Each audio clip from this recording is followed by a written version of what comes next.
I am currently in a Star Wars Battlefront 2015 lobby made to fit 40 players, and in the last hour I've seen maybe 3. Just a mere 10 years ago, this lobby would have filled up in seconds. Well, holy sh**, that was some quick matchmaking. And yet the game itself is still here. This is one of 3 different dead games I want to explore today, each from a different Steam category. But all of them have one thing in common. Tiny, tight-knit communities who have stuck around for over a decade.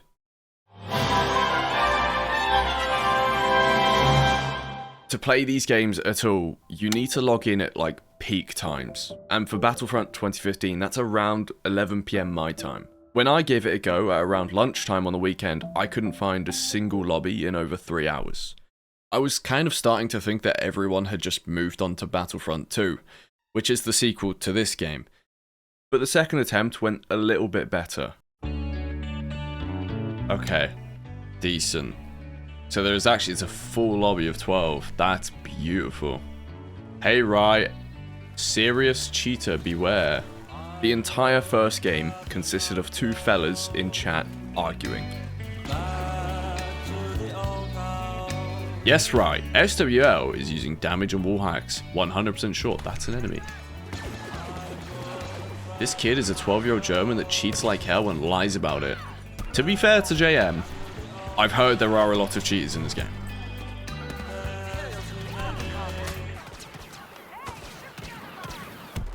He's toying with me. He is toying with me. I'm gonna take a guess and say he probably wasn't cheating. Apparently JM thinks a lot of players cheat.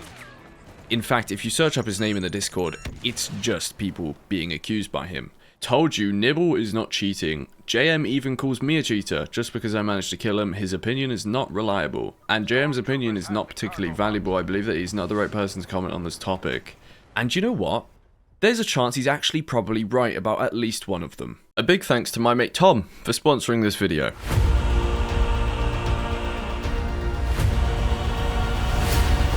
Tom Clancy's The Division Resurgence is a free-to-play mobile shooter RPG that brings the same tactical combat and survival of The Division to your phone, with a fresh feel and a new story.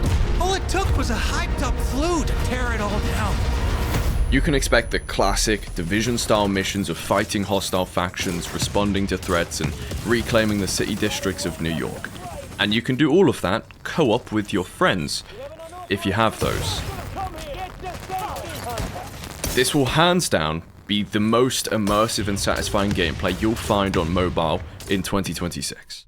Come, let's play. Whether it's upgrading your loadout, developing your agent, or obviously earning new gear, you'll probably never run out of things to do, to be honest. So if you're looking for a mobile game that doesn't feel like one, Intruders have been spotted in the tunnel. Download it now for free using the link below and join the fight. It helps me a lot. Cinder, out of the blue, offered to teach me the game at one point, so I joined the official Discord voice, and someone that definitely was not Cinder joined instead. Oh my goodness. How are ya? I'm doing fan-freaking-tastic. Some German guy told me to join VC, he's gonna give me some tips, but he has not joined, so Dude, I got all the tips for you, bro.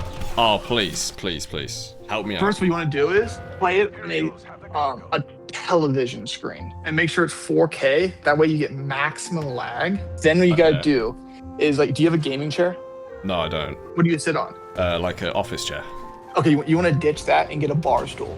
Do you have speakers? No, headset. Yeah, make sure you're playing with no sound. That's how I play. You'll love it. BuffestNerd had played this game for a long time and told me this was basically the only game he ever really played in general, alongside Minecraft. I'm just not a gamer. Like, I've only ever played 2 games in my entire life. This and Minecraft. That's a pretty good selection.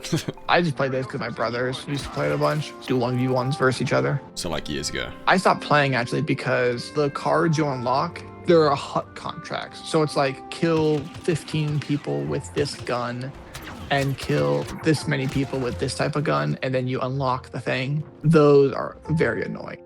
He told me we wouldn't find a 40-player lobby in the week, and it was a Tuesday. So he eventually joined me in the 6v6 and we just hung out and spoke about the community that's still here in this game today. There's a couple guys in here who you'll see them in like that in the Discords. They're like the people who are like talking all the time. So everyone just kind of like knows each other? Yeah, it's a very small community. 30 minutes later, he wanted to introduce me to the co-op modes this game has to offer. Hold X on this. So this is like how you claim the pods, and then oh yeah, here, right? You see right here? You see this? Yep. Go pick it up. And about 20 minutes into that, I saw the most beautiful Discord notification of all time. We might have to ditch this. Walker Assault is up. Alright, should we just go? Yeah, let's just go. One of the active community mods started a 40-player lobby forcefully without the minimum required players, so we could still experience the mode, and this is basically how they play it nowadays.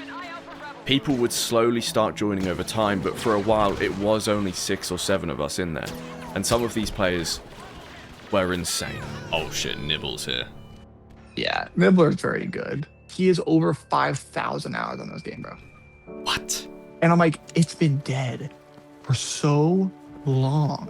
Like, how is he still playing? How often do you see like new players? It's hard to tell. I mean, most people who have had this game are like old, so they don't play that often. If that makes sense. Yeah. Like they play, but not that often. Beautiful game, by the way. Like, wow. I know, right? Actually beautiful. What's crazy is, dude, this can run like nothing. This is such a basic game at its core, but at the same time, it's one people have put thousands of hours into. I have like 6,000 hours in the game. This game has 21 different guns, or blasters, 14 different heroes in the 40-player mode, and more maps than players still playing this game. Are you surprised the game is still like supported or like live in that way? Like hasn't been dropped from the Steam store or anything? Yes, I am. For the past maybe 4 years, this conversation pops up in our Battlefront friend group. We try to make predictions when EA is going to end the servers. My prediction about 1 or 2 years ago was 2025. Oh. My current prediction is 2030, so... Oh, so you set it back. What I believe was going on is that EA has replaced the servers with lower quality servers. Okay. So the game is still playable, but with lower quality. This community is incredibly loyal to this game. And my goal with talking to Atya was to try find out why. How come you keep coming back? Mainly because the variety of loadouts keeps it very entertaining, and I play with friends oftentimes. Since I am usually better, like 99% of the time, than the public players, I can always adjust the difficulty level, so to say. So it is never that I'm completely stomping on players, because I just switch to a weaker loadout, and that way I can keep it interesting and challenging. Imagine a world where it wasn't such a tight-knit community. Would you rather there were thousands of players coming in every day, or do you kind of prefer the way it is at the moment? I would love to have bigger player base, honestly. Most of the game modes is not available because there aren't enough players on a daily basis to find game modes for those. Not so competitive minded players could experience those game modes with the heroes and different planets and vehicles and stuff. Yeah. So yeah, I would love for it to be more popular. To JM's credit, this game does actually have a bit of a cheater problem.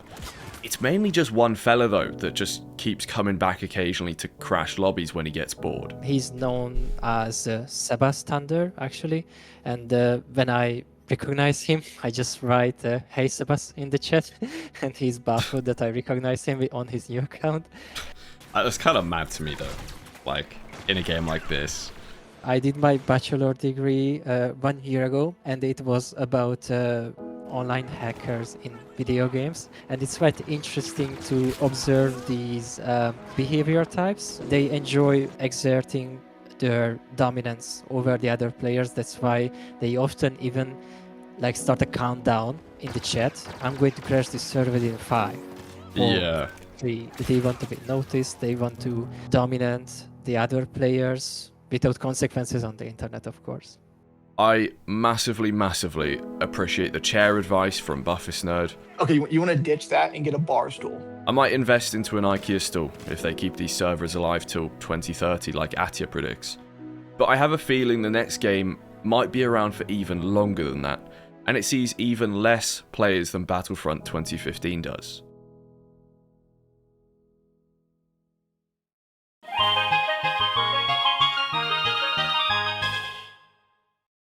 Angeldust is a voxel-based sandbox game with one big world for everyone to build in and less than 5 players online at most times. It's been out since 2016 now, and the reason I wanted to explore it so badly was because of these weekly streams. The developer Firefly hangs out with the community for a few hours every single week, and I reckon this is honestly a big part of why people are still here. Loki, would you be very upset if devices like the turret and the spring and all that stuff would glow in purple in the future? In these streams, they work on cities together, and these cities are spread all throughout the game's huge map.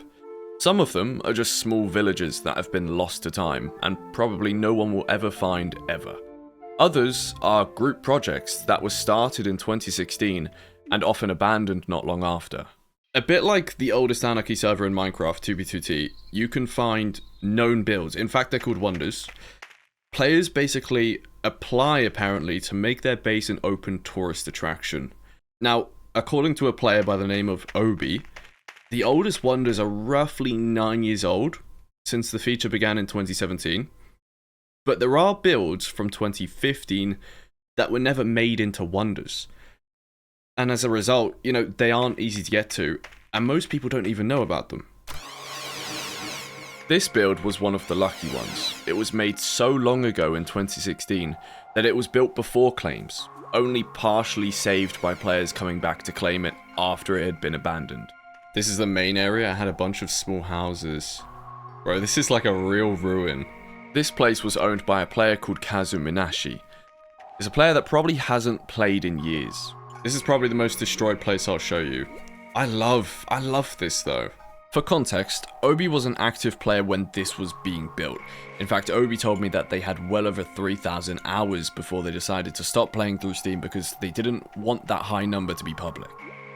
Obi reckons that number is probably above 6,000 today. I asked Obi whether they think they have the most hours out of everyone, 6,000. They said 100% not. Monique, Kamikaze Justice, Rob12, Hum, or Miss Dalnery likely have 2x or 3x more hours. By using the teleporters at one of the most known bases in the game, we then visited Sky City, another 2016 base full of builds made just for the sake of it. This was before the players could use dragons to build in a way that was similar to creative mode from Minecraft, so a lot of scaffolding and falling down again and again.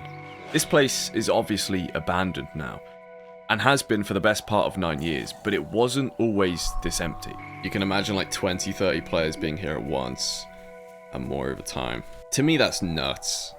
Imagine 30 players just hanging out. And now it's literally a ghost town. This is the original house, the one with a hole in it. This was a fallout shelter, built 10 years ago in a completely different base. Another place where you can imagine at one point tens of people just hanging out. Oh, it's just magical. I know it's hard to understand. I hope it comes across in the video just how, like, cool this is. And now it's just sat there, with one person visiting every few months, maybe. You had to be a little bit creative with the chairs and stuff. I mean, look how fat those chairs are. You can barely walk in the middle. This is insane. Got the kitchen back here. This actually looks right. Damn. That's impressive. I asked Obi if any of the players have quit, and he said they've all been gone for years, but some of them do still occasionally return. Oh, it's actually beautiful, you know. We explored Yidra town. It's so incredible, like, to be here after only hearing about it through the grapevine, a place that was really active in 2019.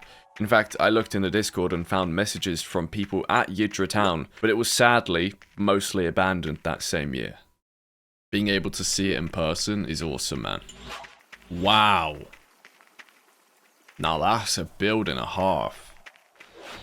Love that. like a bar kind of thing. Yeah. We visited this striped road, a highway built by players to connect one side of the world to the other. Obi says from memory, this road from basically here to world border takes about 10 hours, 12 hours to walk across the whole thing. When the players who built this road actually went along to claim this thing, Obi told me they found this small build halfway down that no one had ever seen before by a player called Meadow Energy. Wow. I mean, like this is the first build that I've gone, like, I don't know what to say. That is massive. What am I looking at? So, Obi says after the Stripe Road started, the player went straight to level 5112, which is the max. And then just built this. And they never talked to anyone. It's just, I mean, it's insane. This feels like otherworldly. I do want to put this into perspective. This is not a grindy game. It is survival, and there are survival aspects, but once you unlock a block, you have an infinite amount of that block. But that doesn't make this build any less impressive. It's insanely big. I mean, Meadow, if you're watching this, please, what am I looking at here? What was the inspiration? Why didn't you tell anyone? Obi's just mentioned a new feature they added recently called Anarchy Zone. And yeah, Obi said it looks and feels a bit like 2B2T. Basically, there's PvP and anyone can build. So it's probably a big mess. While we were exploring Anarchy Zone, we met our first player. Oh, someone's just shown up. This is the first time I've actually seen another player. So people do play this game a little bit. I think there's maybe 7 or 8 people online right now, which is a lot different. Earlier when I logged on, there was 1. But it is a Saturday at peak time, right? So maybe that is a big reason why. Anarchy Zone was basically a 2B2T inside of Angeldust, and it made so much sense to me because this place really does feel like a law-abiding 2B2T. Wow, what a place to end it on. The oldest Anarchy area in Angeldust.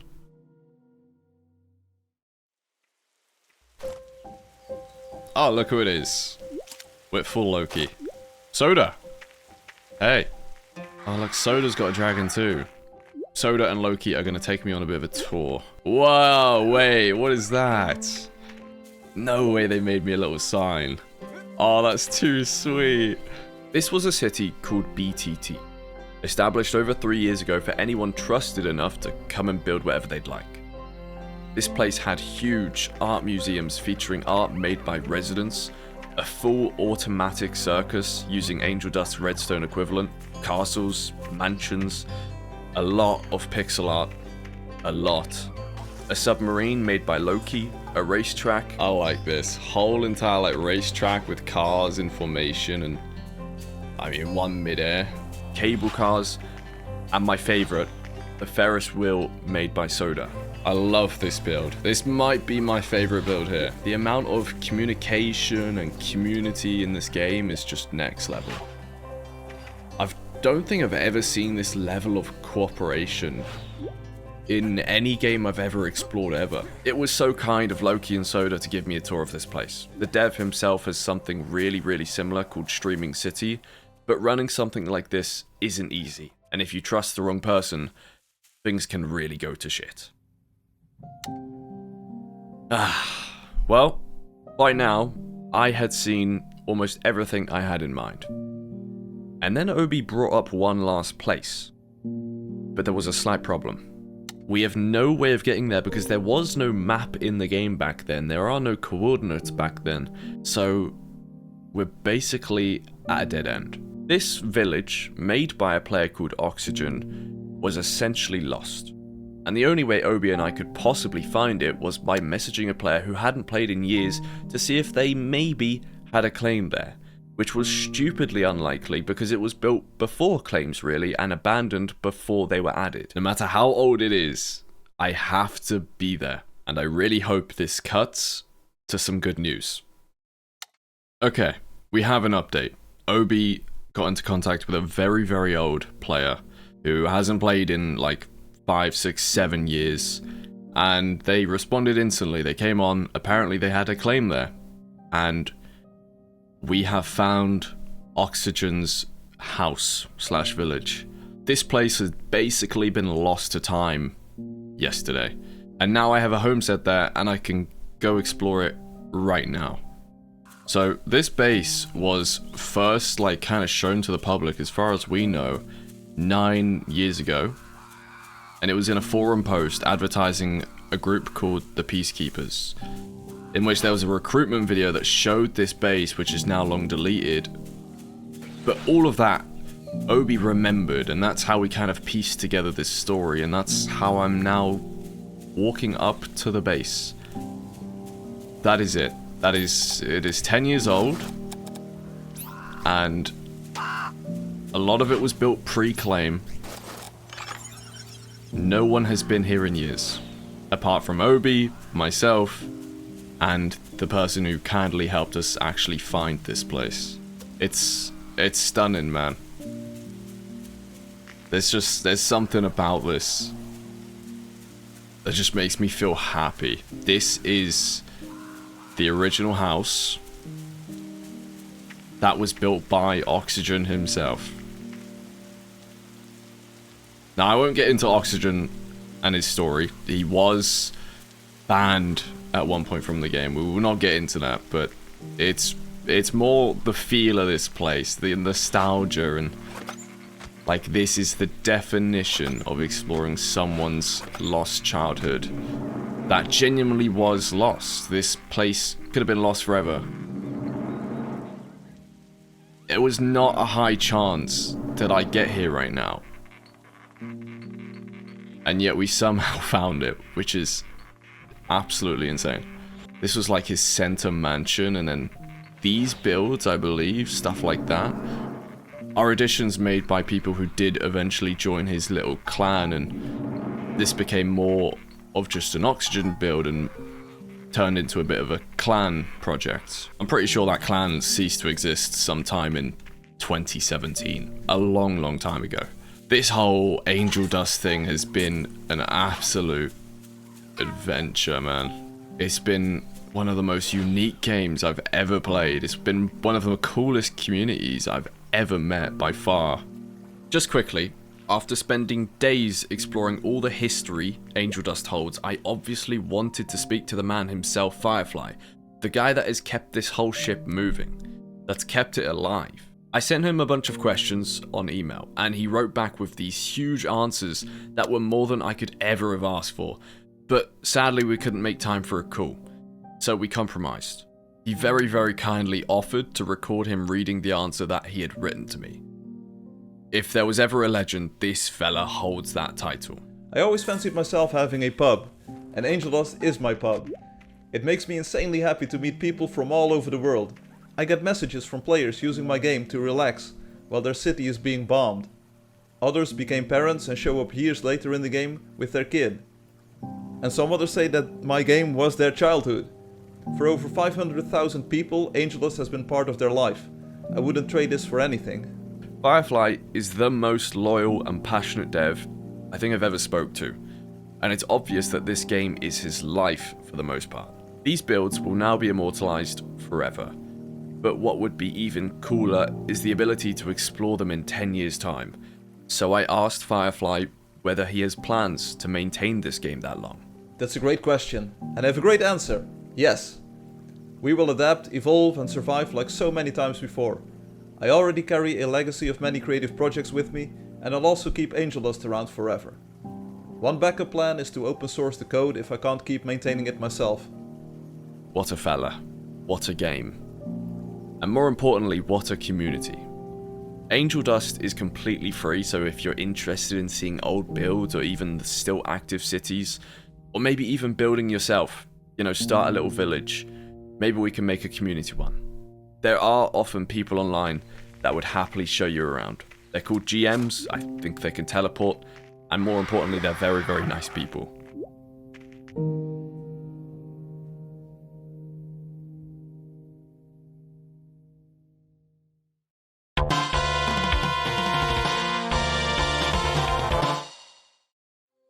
What the hell do I call you, bro? My actual name that a lot of people from Blade Symphony know me with is Prokhorov Ilja. Before we hop on, could you just like explain the game? I know it's sword fighting, but what is it? For the most part, it's the game where you pick the character. Each character has obviously its own moveset for each stance. Each attack for each stance has 3 types of charge animations: uncharged, health charged, and fully charged. Each weapon has its own properties and its own defense method.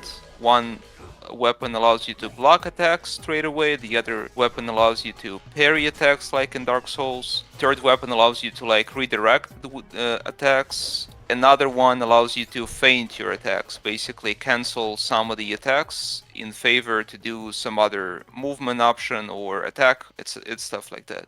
So the game's pretty like in depth. You could spend a lot of time getting better, what you're saying. Yep. The Blade Symphony that Ilja spent thousands of hours of his life on first appeared on Kickstarter in 2011, raising over $19,000, ran by a team called Puny Human, featuring a man called Mflux. Hi, my name is Michael, and I am the lead developer for Blade Symphony, who was the biggest influence on this game by far.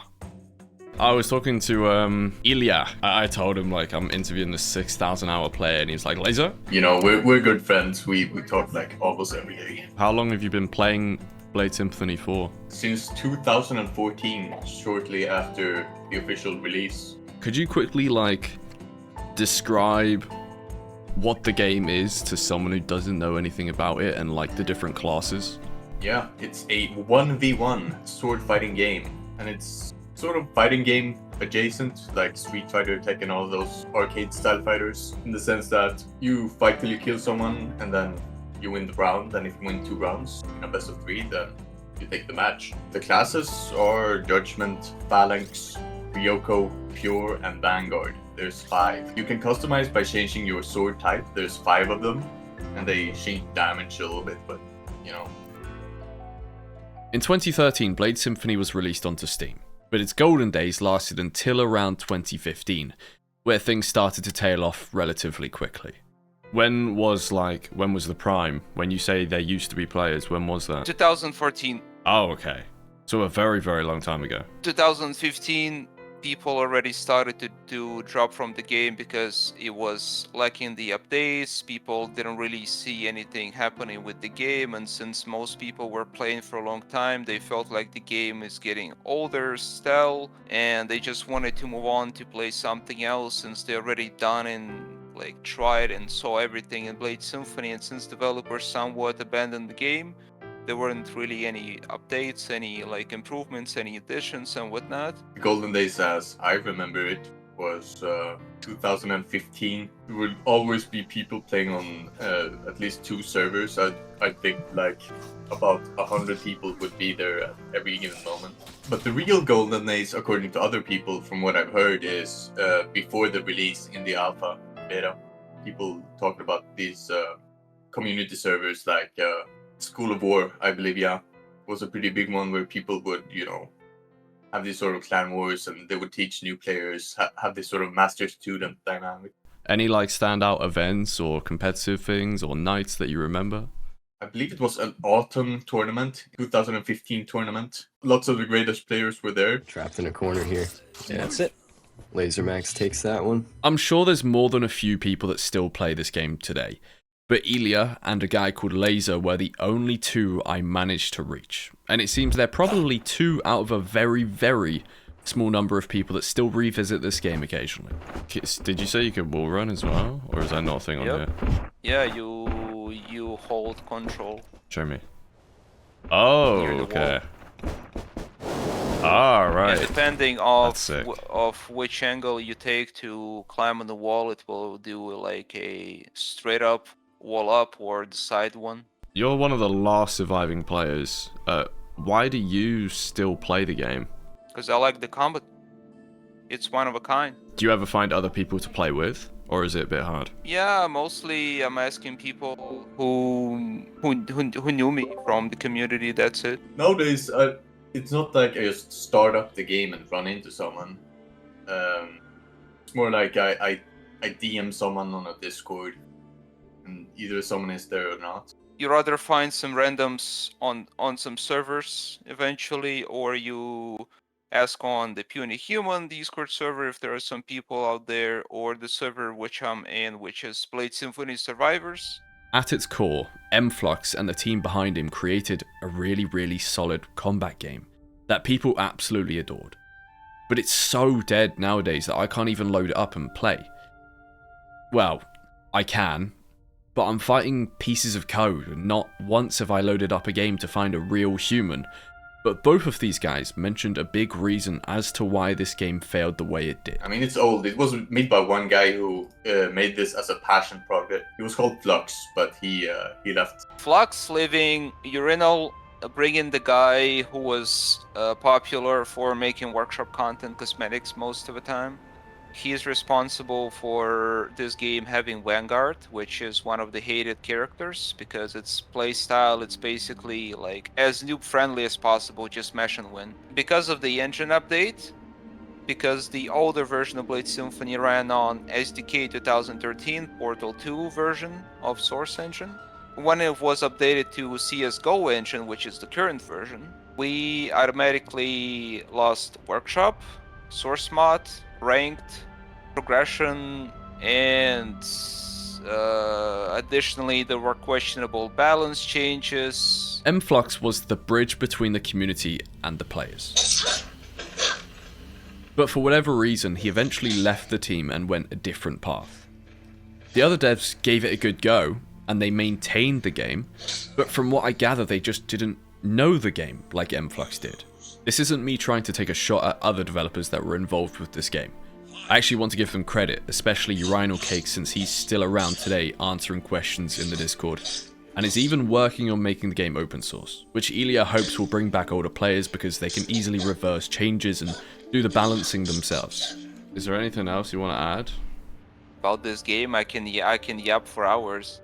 Is there anything you play now that's like kind of similar? Not quite. That's the entire point. You know, one of the greatest things about Blade Symphony is just the genre in and of itself. It's a 1v1 sword fighting game, and it's such an undersaturated genre. There's not that many of them. But the moment a better game comes around, I'll play it. I won't love it the same way I do this game, but as you may have noticed, I could go on about this forever because I just love the game. The moment you messaged me and asked me to talk about my favorite game, you know, mine just started racing. And I feel the nerves, like I want to talk faster than my mouth allows me to. I did get to 1v1 Ilja on the single public server, still alive, on a calm 300 ping. Oh, okay. And then the next day I joined that server again, this time all alone. It was so good to get two proper classic OG perspectives on this once beautiful game. I'm not sure what happened to it, man. Even if I go to servers now, there's one server, 275.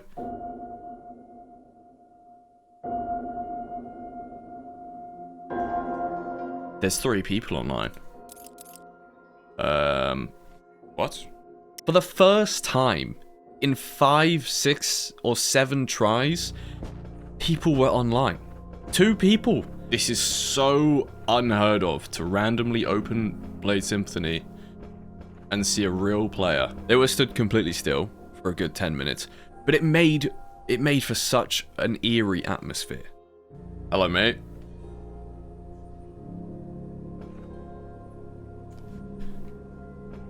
Are you alive? Oh, that was a bit uncalled for. Jesus. Oh, I've killed him in one hit. Okay. Hey, look at this place. It looks proper. I don't want to use the term because people get, you know, pedantic over it, but liminal.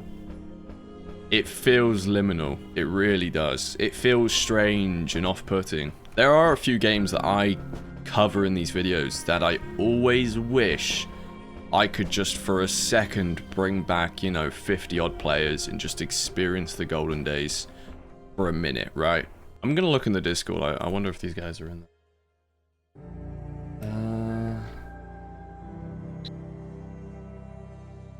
my god, he's moving. Yo, hey, chill.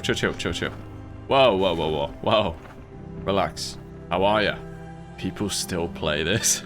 I don't think so. Yeah, 300 ping. It's bad. Did you used to play this game? Years ago. I just went here to have a bit of fun with my little brother. Did your little brother ever play it? Today is his first day. I can't wrap my head around this. Saitama's just come on. And he's come on with his little brother to revisit his childhood classic game that has died, but it's still here. You can still look at it. You can still play if you want, although on 300 ping. It's so cool. Yeah, it's not gonna be good.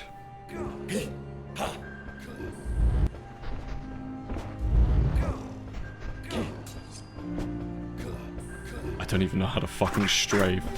Oh, I clicked a button that rolled.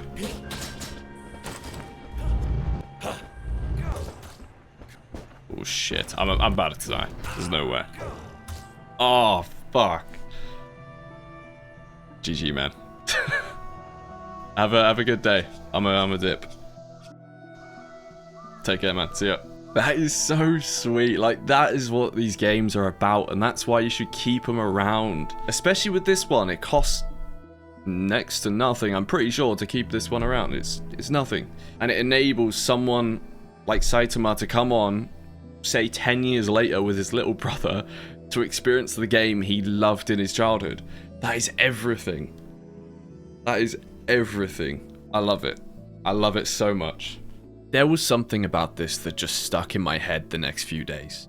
Me logging on to do some outro, walking around a beautifully crafted empty map that someone had put thousands of hours into making years ago.